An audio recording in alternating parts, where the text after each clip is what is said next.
Titan classes में आप सभी का स्वागत है। पिछले क्लास में हम लोगों ने रासायनिक अभिक्रिया, भौतिक परिवर्तन, रासायनिक परिवर्तन, इन सभी के बारे में हम लोगों ने अध्ययन किया। और यहाँ पे आप लोग देख पा रहे हो कि अगर आप लोग बिहार बोर्ड की तैयारी कर रहे हैं और आप लोग मिशन 450 का रखते हैं तो आप लोग टाइटन क्लासेस को लाइक शेयर और सब्सक्राइब कीजिए। इसमें आप लोगों को पूरा एनसीईआरटी कंसेप्ट के आधार पर पढ़ाया जाएगा, बताया जाएगा, ठीक है। और इसमें आप लोग थ्योरी और एमसीक्यू यानी जितने सब्जेक्टिव क्वेश्चन होते हैं, ऑब्जेक्टिव क्वेश्चन, सबके बारे में आपको समझाया जाएगा।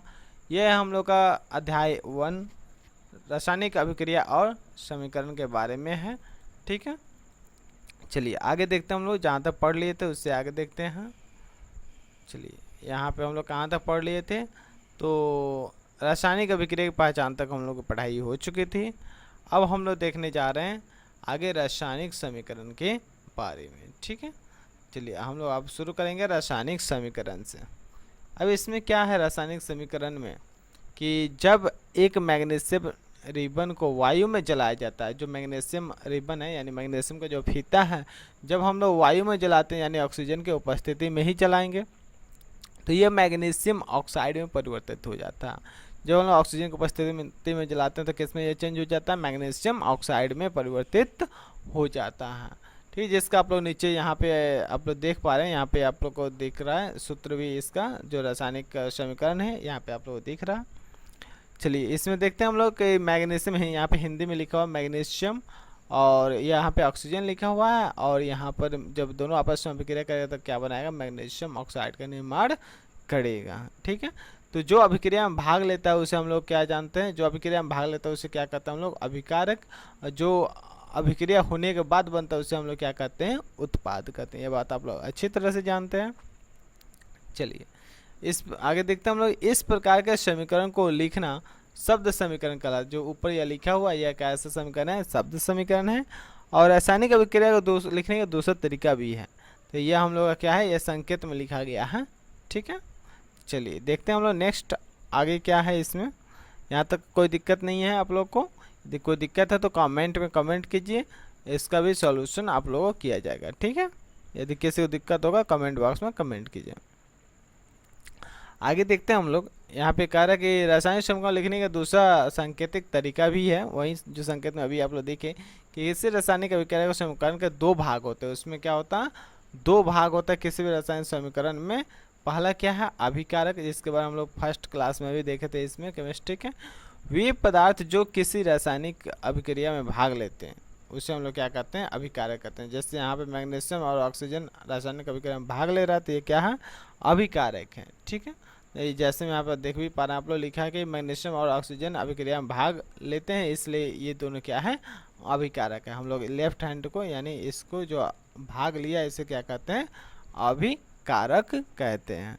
यहाँ तक समझ के अभिकारक जो रासायनिक अभिक्रिया में भाग लेगा वो क्या है, अभिकारक है। आगे क्या है इसमें, उत्पाद।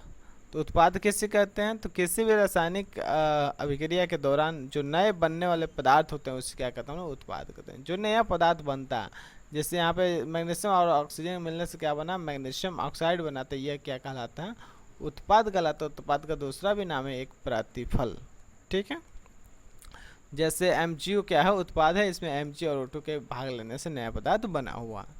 यहाँ पे देख पा रहे हैं आप लोग, हरे साग सब्जी में मैग्नीशियम पाया जाता है, इसलिए यहाँ पे फोटो में दिखाई दे रहा, ठीक है।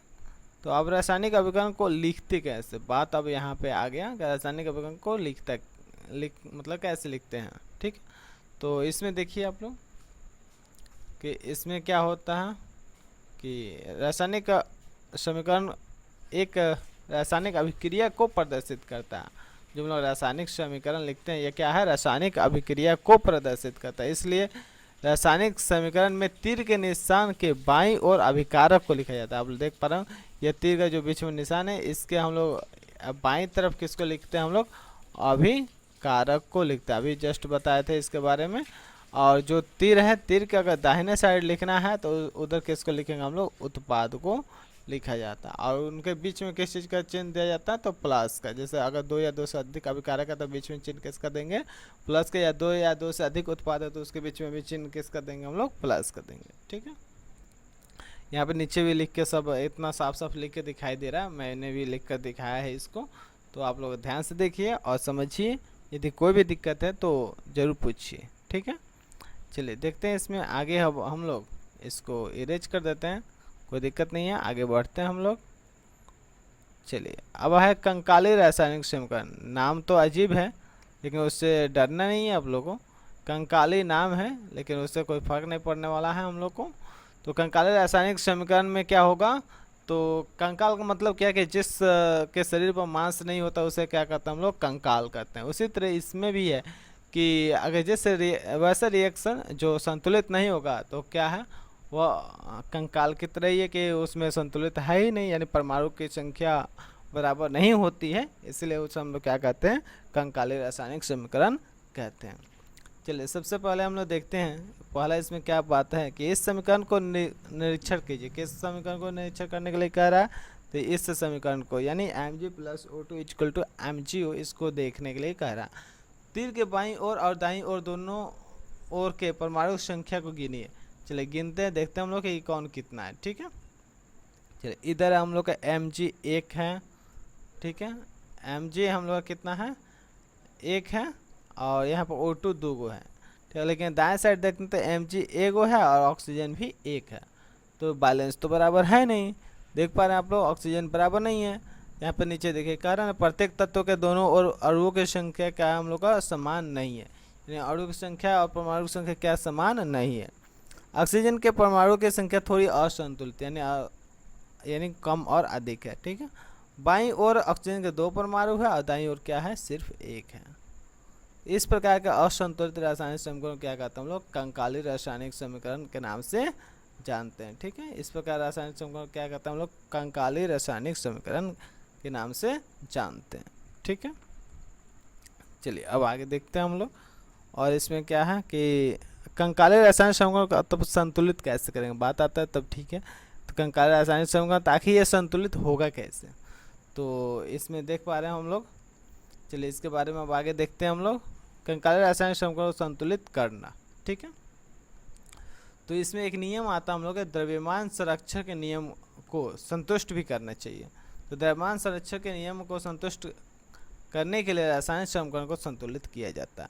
क्यों हम लोग रासायनिक संतुलित करते हैं किसी भी अभिक्रिया को संतुलित, तो क्योंकि हम एक द्रव्यमान संरक्षण जो है इसका नियम है कि रासायनिक अभिक्रिया से पहले अगर हम लोग जिन पदार्थों को मिला रहे हैं अभिकारक को, उनका द्रव्यमान देखें, और अभिक्रिया होने के बाद उत्पाद का यदि द्रव्यमान देखें तो दोनों का द्रव्यमान क्या होना चाहिए, बराबर होना चाहिए। वही बात यहाँ पर कह रहा है कि तीर के बाईं ओर और दाईं ओर दोनों ओर के तत्वों के परमाणु संख्या समान किया जाता है, जिससे दोनों ओर के तत्वों के परमाणु समान हो सके, ठीक है। समान होंगे तभी तो उसका द्रव्यमान बराबर होगा। तो आगे देखते हैं रासायनिक अभिक्रिया के प्रकार के बारे में क्या बता रहा है इसमें, कि रासायनिक अभिक्रिया में अणुओं के बीच बंध का बनने और टूटने से नया पदार्थ का निर्माण होता है। तो अगर हम लोग रासायनिक अभिक्रिया में देखते हैं तो अणु के बीच जो बॉन्ड बनता है उसके बनने या टूटने से क्या होता है, नए पदार्थ का निर्माण होता है। जैसे नीचे देखिए, नीचे क्या बता रहा है इसमें कि जल के अणु के टूटने से ऑक्सीजन तथा हाइड्रोजन उत्पन्न होता है। आप लोग घर पर भी देखे होंगे, अगर मान लीजिए हम लोग जल है, अगर इसको आप लोग गर्म करते हैं तो देखते हैं ना कि जैसे पानी गर्म करते हैं तो भाप बन के निकलता है, यानी हाइड्रोजन और ऑक्सीजन के में एक क्या हो जाता है, हम लोग का जल के अणु टूट जाते हैं। वो कह रहा है कि जबकि कार्बन तथा ऑक्सीजन के बीच बंध बनने से कार्बन डाइऑक्साइड प्राप्त होता है। जैसे आप लोग देख पा रहे हैं, देखिए जैसे कार्बन है और ऑक्सीजन, यदि इन दोनों को मिला देते हैं तो क्या बनता है, कार्बन डाइऑक्साइड। तो एक रिएक्शन में क्या हो रहा है कि हम लोग का टूट रहा है, मतलब एक ही यौगिक है वो टूट के अलग अलग परमाणु में बट गया, और यहाँ पे हम लोग देख पा रहे हैं अलग अलग तत्व मिलकर क्या कर रहा है कि एक यौगिक का निर्माण कर रहा है। तो इसमें यही होता है कि रासायनिक प्रक्रिया में तो कुछ तो आपस में मिलते हैं और कुछ टूटते हैं, ठीक है। यही प्रक्रियाएं हमेशा चलते रहती है इसमें, ठीक है। चलिए आगे देखते हैं अब हम लोग इसमें कि आगे कह रहा है कि इसमें रासायनिक अभिक्रियाएं निम्न प्रकार की होती हैं। हम लोग क्या देख पा रहे हैं यहाँ पे कि रासायनिक जो अभिक्रियाएं होती है यह निम्न प्रकार की होती है। कौन कौन रासायनिक अभिक्रिया होती है, तो सबसे पहला हम लोग का है संयोजन अभिक्रिया, दूसरा है हम लोग का वियोजन अभिक्रिया, और वियोजन अभिक्रिया का ही एक और नाम है अपघटन अभिक्रिया, ध्यान रखिएगा। यहाँ पे हम लोग का विस्थापन अभिक्रिया, और विस्थापन अभिक्रिया का एक और नाम है, इसको बता देते हैं। इसी को हम लोग कभी कभी एकल विस्थापन अभिक्रिया के नाम से भी जानते हैं, एकल विस्थापन अभिक्रिया भी इसे कहते हैं, ठीक है। और आगे है हम लोग द्विविस्थापन अभिक्रिया, और द्विविस्थापन अभिक्रिया का भी एक और नाम है, इसका हम लोग नहीं चलेगा, और द्विविस्थापन के नाम से भी जानते हैं, कोई दिक्कत नहीं। चलिए आगे बढ़ते हैं हम लोग। और उसके बाद है उपचयन अभिक्रिया, ठीक है, उपचयन और अपचयन अभिक्रिया है, और इसका एक और नाम है आप लोग का कि रेडॉक्स अभिक्रिया के नाम से भी जानते हैं, ठीक है, रेडॉक्स अभिक्रिया के नाम से जानते हैं। तो इतना सारा अभिक्रिया हम लोग को, इसमें से आप लोग के एग्जाम में एक अभिक्रिया जरूर आप लोग को एग्जाम में देखने को मिलेगा, इसलिए इसको अच्छे से देखिएगा, समझिएगा, ताकि एग्जाम में आपका प्रश्न छूट ना पाए। तो आज के लिए इतना ही। हम लोग नेक्स्ट क्लास में हम लोग रासायनिक अभिक्रिया जितना भी यह हम लोग का है, इसके बारे में हम लोग अध्ययन करेंगे। आज के वीडियो देखने के लिए बहुत बहुत धन्यवाद। मिलते हैं हम लोग अगले क्लास में, तब तक के लिए जय हिंद।